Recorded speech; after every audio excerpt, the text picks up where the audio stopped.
네, 마음속에 항상 하나님께서 주시는 사랑의 빛이 있는 줄 믿습니다. 제가 얼마 전에 이 자리에 서서 설교할 때 옆에 있는 물이 너무 마시고 싶었는데요, 그 물을 먹을 타이밍도 모르겠고 물을 먹을 엄두도 못 나서, 그래서 오늘은 용기 내서 또 정성스럽게 준비해 주신 물이기에 조금 마시고 시작하겠습니다.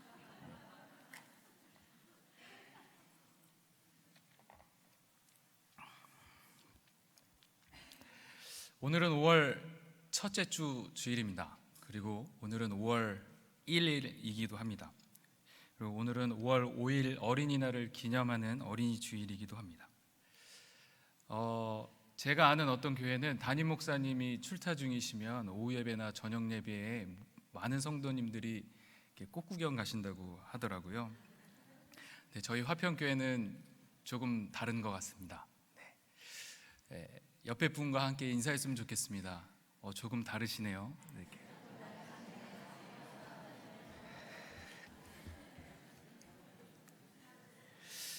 조금 다르신 어린이 주일을 맞아 어린아이와 같은 순수한 마음으로 이 자리를 사모하여 나아오신 여러분들을 진심으로 환영하고 축복합니다. 제가 잠시 기도하고 말씀 나눴으면 좋겠습니다. 하나님, 이 부족한 자를 사용하셔서도 은혜를 끼치실 수 있는 능력의 주님이심을 믿습니다. 이 시간에 정말 저의 말이 아니라 성령께서 하시는 말로 우리 모든 성도님들에게 인식되게 하여 주셔서 하나님의 그 귀한 말씀이 귀한 깨달음으로 이어지고 귀한 행동으로 이어지며 그 삶의 실천 가운데 우리 마음 가운데 늘 주님의 사랑의 빛이 있기를 간구하오며 사랑이 많으신 예수 그리스도 이름으로 기도합니다. 아멘. 어떤 한 가정에 어여쁜 자녀가 한 명 있었습니다. 부모님은 이 자녀를 끔찍히도 사랑했고, 어느 날 이 아이가 친구가 가져온 물건을 정말 자랑하는 그 모습을 보고 와서는 부모님께 와서 자신도 그것을 사달라고 조르기 시작합니다. 조르는 방법도 여러 가지입니다.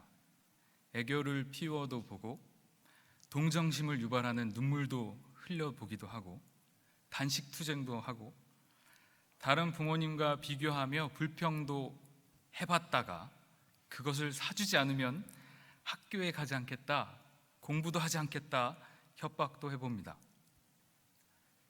하지만 부모님의 태도는 단호하고, 그러다 시간이 지나고 부모님이 사랑하는 자녀에게 어린이날을 맞아 그것을 사주기로 마음을 먹었습니다. 그것을 구매하고 퇴근 후에 집에 돌아와 삐져있는 그 아이의 두 손에 그 물건을 올려놓습니다. 그러자 그 아이의 눈이 갑자기 휘둥그레게 커지더니 입을 귀 뒤에까지 걸어 제끼고 덩실덩실 춤을 추며 마구 뛰어다니며 자랑하고 신나하는 모습을 봅니다.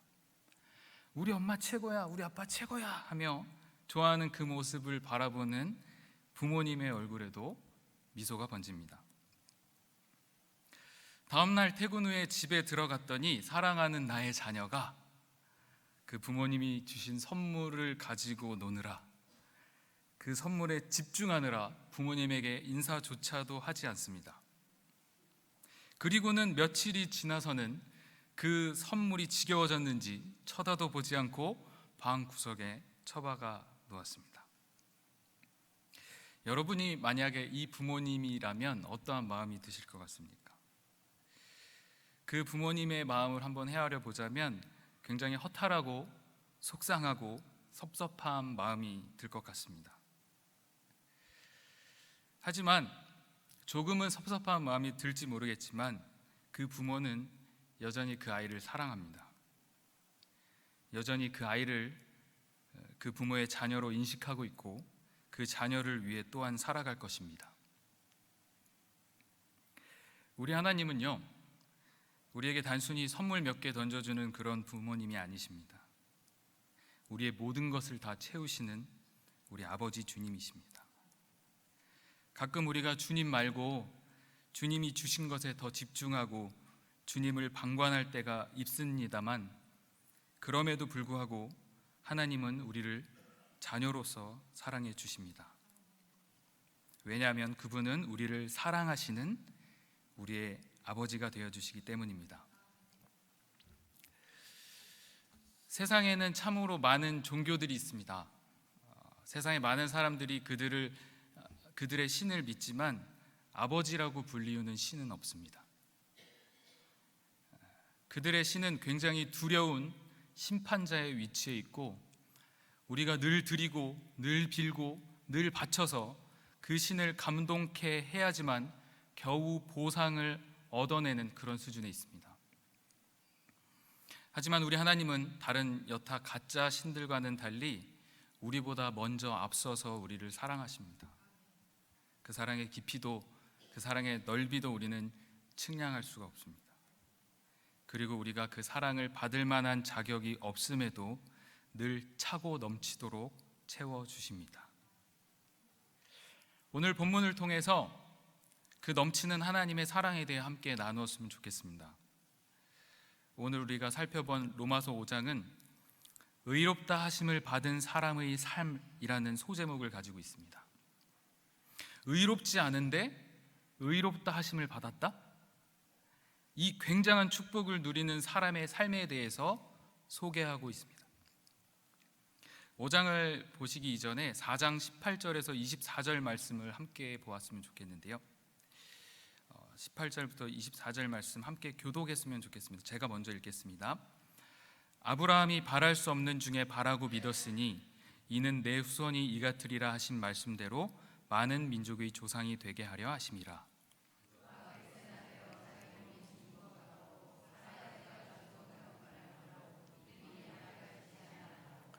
믿음이 없어 하나님의 약속을 의심하지 않고 믿음으로 견고하여져서 하나님께 영광을 돌리며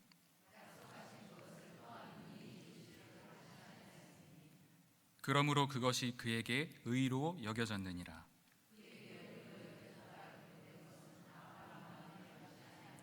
의로 여기심을 받을 우리도 위함이니 곧 예수 우리 주를 죽은 자 가운데서 살리신 이를 믿는 자니라. 아멘. 아브라함아, 너는 열국의 아버지가 될 거다. 네 후손이 바닷가의 모래알같이 많아질 거야. 그리고 너는 100세의 아들을 낳을 것이다. 그 씨로 인해 너는 많은 민족의 조상이 될 것이다. 아브라함은 이 약속을 굳게 믿고 있었습니다. 그리하여 의심하지 않고 하나님께 영광을 올려드렸습니다. 그 약속이 이루어지실 것을 확신하였고 이것을 하나님께서 아브라함의 의로 여겨주셨습니다. 그러면 아브라함 참 대단하네요. 어떻게 그런 믿음을 가질 수 있을까요? 그런 건 아브라함이나 할 수 있는 거 아닌가요? 아니요. 그 믿음의 출처를 에베소서 말씀에서 하나님께서 알려주셨습니다. 에베소서 2장 8절 9절 함께 읽겠습니다. 너희는 그 은혜에 의하여 믿음으로 말미암아 구원을 받았으니 이것은 너희에게서 난 것이 아니요 하나님의 선물이라. 행위에서 난 것이 아니니 이는 누구든지 자랑하지 못하게 함이라. 아브라함의 믿음은요, 아브라함에게서 난 것이 아닙니다. 하나님께서 선물로 주셨습니다. 하나님께서 선물로 주셨고 또 그 믿음을 통해 의롭다고 여겨주시기까지 하셨습니다. 그런데 그것이 아브라함에게서 멈추는 것이 아니라 우리에게까지 베풀어 주신다는 겁니다. 우리에게 어떻게 주어지냐면 24절 곧 예수 우리 주를 죽은 자 가운데서 살리신 이를 믿는 자니라. 그분을 믿는 믿음은 누가 주신다고요? 하나님의 선물이라. 그래서 이것은 절대 우리의 자랑이 될 수 없습니다. 자, 이렇게 되면 로마서 5장으로 손쉽게 넘어갈 수 있습니다. 자, 5장 1절 함께 읽었으면 좋겠는데요. 시작. 그러므로 우리가 믿음으로 의롭다 하심을 받았으니 우리 주 예수 그리스도로 말미암아 하나님과 화평을 누리자. 예수 우리 주를 죽은 자 가운데서 살리신 이를 믿음으로 의롭다 하심까지 받았으면 우리 주 예수 그리스도로 말미암아 하나님과 화평을 누릴 기회가 생긴 겁니다. 하나님과 화평을 누리게 해주셨습니다. 특별히 또한 이 화평교회 안에서 화평을 누리게 해주셨습니다. 네, 할렐루야. 야심차게 준비된 멘트였으나 아멘이 없어서 그냥 넘어가도록 하겠습니다. 자, 그렇다면 우리가 의롭다 하심을 받기 이전에는 어떤 사람들이었을까요? 하나님은 과연 우리가 어떤 상태인데 그 상태인 걸 아시고까지 사랑하셨을까요? 5장 6절, 8절, 10절에 우리가 아직 연약할 때에 기약대로 그리스도께서 경건하지 않은 자를 위하여 죽으셨도다. 우리의 모습은 아직 연약하고 경건하지 않은 모습입니다. 8절에 우리가 아직 죄인 되었을 때에, 10절에 곧 우리가 원수 되었을 때에, 우리가 의롭다함을 받기 이전에는 이런 상태였다는 겁니다. 연약한 자, 경건하지 않은 자, 죄인, 원수된 자. 이런 자를 위해 과연 목숨을 버릴 수 있을까요? 경건하지도 않고 약해 빠진 내게 원수된 죄인을 용납하는 것조차도 어려운데 그를 위해 죽을 수 있다? 5장 7절에 의인을 위하여 죽는 자가 쉽지 않고 선인을 위하여 용감히 죽는 자가 혹 있거니와. 누군가를 대신해서 죽는다는 건 참으로 어려운 일입니다. 그 사람이 의인이건 선인이 되었던 시간에 누군가를 대신해 죽는다는 것은 굉장히 힘든 일입니다. 그런데 이런 상태인 우리를 위해 예수 그리스도의 죽으심으로 우리가 하나님과 화목하게 되었습니다. 그뿐 아니라 더욱 그의 살아나심으로 말미암아 구원을 받았습니다. 단순히 예수 그리스도께서 십자가에 달려서 죽어버리시고 끝나버렸다고 한다면 우리의 구원도 없고 우리를 의롭다 여기실 수도 없는 겁니다. 그로 인하여 우리 주님이 다시 살아나 주신 것입니다. 우리가 죄인 되었을 때에, 우리가 그런 상태일 때에, 그 정도밖에 되지 않을 그 때에도 하나님은 자신의 독생자 아들을 보내셔서 그분의 사랑을 확증하셨습니다. 그러니 우리와 화목하게 된 다음에는 얼마만큼 큰 은혜와 사랑을 보이시겠냐는 말입니다. 우리가 하나님과 화목하게 되었어? 그럼 어떤 삶을 살 수 있지? 과연 어떤 축복이 내게 주어질까? 5장 2절에서 5절 함께 읽겠습니다. 시작. 또한 그로 말미암아 우리가 믿음으로 서 있는 이 은혜에 들어감을 얻었으며 하나님의 영광을 바라고 즐거워하느니라.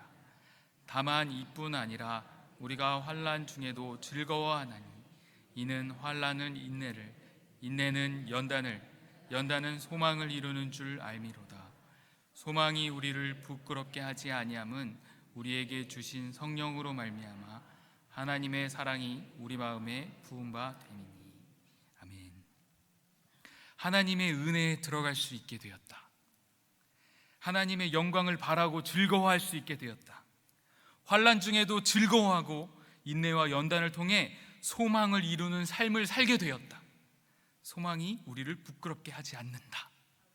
이 모든 것이 하나님의 사랑으로 인함임을 믿으시기 바랍니다. 여러분, 이런 하나님의 사랑이 여러분들에게 부어지고 있는 걸 느끼십니까? 이보다 더 큰 선물 한번 받아보신 적 있으십니까? 이보다 더 많은 사랑을 누려보신 적 있으십니까? 그 사랑이 우리에게 부어질 때 우리는 그 사랑을 부어주시는 그분을 인정하게 되는 겁니다. 아까 우리가 읽었던 로마서 4장의 아브라함의 믿음을 이야기할 때요, 아브라함이 바랄 수 없는 중에 바라고 믿었다라고 하는 것은요, 열국의 아비가 될 것이라는 하나님의 약속은 이미 들어서 알고 있었고 100세의 아들을 주셔서 너무 감사하고 있는데 이 아들을 갖다 바치라고 하는 겁니다. 아브라함은 눈앞이 깜깜해졌을 거라고 저는 생각합니다. 그럼에도 하나님의 약속을 의심하지 않고 하나님께 영광을 올리며 터벅터벅 그 주어진 환경을 묵묵히 걸어가는 것, 그것이 바랄 수 없는 중에 바라는 것, 그것의 의미입니다. 여러분의 삶을 살아가실 때 분명히 바랄 수 없는 상황을 만날 것입니다. 100세가 되어 자기 몸이 죽은 것 같고 사라의 태가 죽은 것 같은 그런 상황, 정말 힘이 들어 절망의 한가운데서 숨쉴 기력조차 없는 그런 상황, 그때, 바로 그때 바랄 수 없는 중에 자신의 아들을 죽이시기까지 사랑한 그분의 사랑을 기억하시기 바랍니다. 또한 그분을 인정하여 드리고 그 길 앞에서 주저하는 것이 아니라 그 주어진 환경을 감사함으로 걸어가시는 여러분들이 되시기를 주님의 이름으로 축복합니다. 여러분들도 이미 알고 여러분들도 이미 누리고 계시겠지만 하나님께서는 우리 삶에 굉장히 많은 선물들을 주셨습니다. 사랑하는 가족들, 그리고 많은 재물과 돈과 친구, 우정, 회사, 애완동물, 취미, 은사, 추억, 기억, 교회, 동역자, 호흡, 우리의 몸 등등 너무도 많은 것들을 우리에게 선물로 주셨습니다. 우리가 받은 무수히 많은 그 선물이 내가 원하는 만큼 주어지지 않았더라도, 혹은 내가 원하는 것이건 내가 원하지 않았던 것이건 그것에 만족하며 감사하십시오. 옆에 누군가가 자신이 가진 무언가를 자랑할 때 내가 받은 선물이 굉장히 초라해지는 것을 느끼는 그 순간에 하나님 앞에 불평하고 협박하고 떼쓰는 그런 우리가 아니라 의롭다 하심을 주신 그분과 화목하시길 바랍니다. 우리에게 그 구원의 감격을 선물로 허락하신 하나님이라는 선물을 기억하십시오. 그분이 우리에게 내어주시는 그 콩고물 선물에만 감격하고 감동하지 마시고, 하나님께서 그 주신 선물을 내 손에서 가져가셨을 때 하나님이 안 계시다, 하나님은 내 선물을 가져간 도둑이다 하며 여러분 입술로 범죄하지 않으셨으면 좋겠습니다. 그분 자체로 감사하십시오. 그분의 존재만으로 만족하십시오. 그분은 이미 우리를 향해 그렇게 사랑하고 계십니다. 여러분 한 명 한 명 그 존재 자체로 사랑하십니다. 제가 8월이 되면 아빠가 됩니다. 매일 밤 아내의 배 위에 손을 올리고 축복하며 기도합니다. 제 아내 뱃속에서 꿈틀거리는 그 아이의 존재만으로 저는 이미 기대하고, 저는 이미 기뻐하고, 그 아이를 이미 사랑하고 있습니다. 이것이 부모의 사랑인가 봅니다. 부모의 사랑은 내리사랑입니다. 자식 때문에 소가리를 하는 부모일지라도 그 자녀를 절대 버리지 않습니다. 그 자녀를 포기하지 않습니다. 그것이 부모의 사랑입니다. 자식은 죽었다 깨어나도 그 부모의 사랑만큼 그 사랑을 올려드리지 못합니다. 자식을 위해 죽을 수 있는 부모는 있어도 부모를 위해 죽을 수 있는 자녀는 많지 않을 것입니다. 자식을 위해 죽을 수 있다고 말하는 부모의 사랑은 오늘 살펴본 하나님의 사랑을 참 많이 닮았습니다. 인간이 하나님의 사랑을 흉내내는 그 신용, 그것이 부모의 사랑이라고 저는 감히 말하겠습니다. 우리 아버지 되시는 하나님의 사랑은 그에 비할 바가 아니겠지만 그분은 우리의 상태를 따라 사랑하시는 분이 아닙니다. 우리를 무조건적으로 통째로 사랑하십니다. 그분의 사랑 안에서 우리 또한 그분을 즐거워하는 것, 이것이 우리가 그분의 사랑과 함께하는 방법 중 하나일 것입니다. 하나님은 인간의 사랑을 뛰어넘습니다. 그분의 사랑은 유익을 구한 적이 없습니다. 그분의 사랑은 모든 것을 참으며 모든 것을 견디십니다. 그리고 그분의 사랑은 허다한 죄를 덮습니다. 사랑할 만한 자격이 있어서, 사랑할 만한 조건이 갖추어져 있어서가 아니라 우리를 사랑하셔서 사랑하십니다.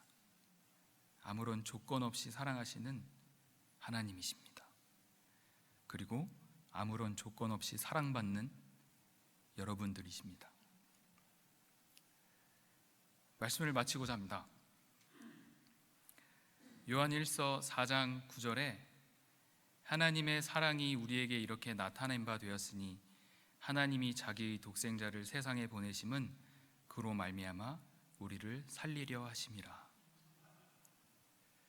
그분의 사랑은 우리를 살리시기 위함입니다. 우리는 그 사랑으로 인해 살았습니다. 그리고 하나님은 바로 이렇게 말씀하십니다.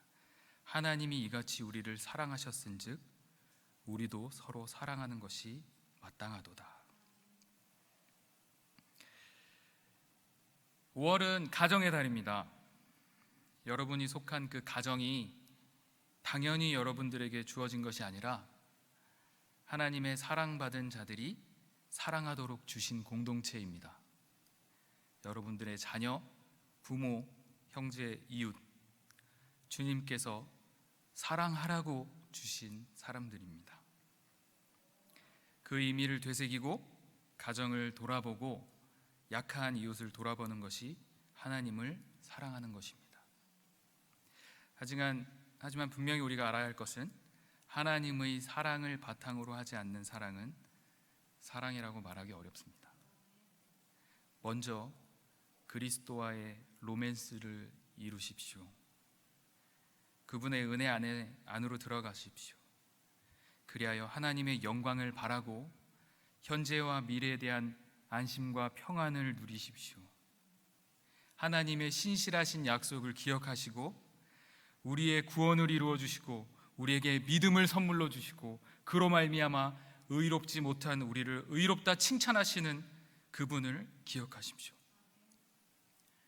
독생자 예수 그리스도를 내어주시기까지 사랑하시는 그분의 사랑을 날마다 확신 가운데 찬미하며 살아가시는 여러분들이 되시기를 주님의 이름으로 축복하고 또한 축복합니다. 기도하겠습니다. 하나님,